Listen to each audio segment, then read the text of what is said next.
السلام عليكم.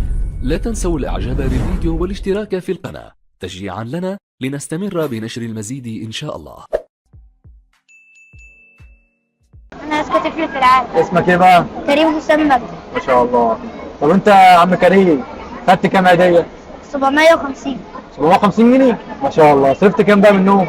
صرفت 250. 250 يعني فاضل لك 500 جنيه. ما شاء الله. طب هتعمل ايه بقى ال 500 جنيه دول؟ ممكن أتبرع بيهم أو ممكن أشتري كتب أساعد أهلي بيهم. ما شاء الله. يعني أنا مش عايز أزود المصاريف على أهلي.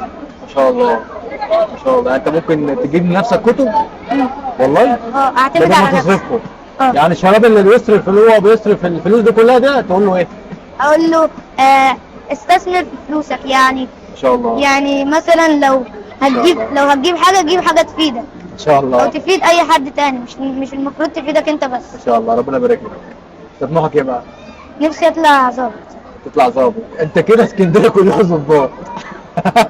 احنا كده يا جماعه عندنا اسكندريه كلها تبقى ظباط. تمام. ما شاء الله. طب بقى تقول ايه بقى اللي ما عندوش طموح؟ بص، المفروض تكون عندك طموح عشان من غير الطموح مش هتعرف تحقق حاجة. ما شاء الله.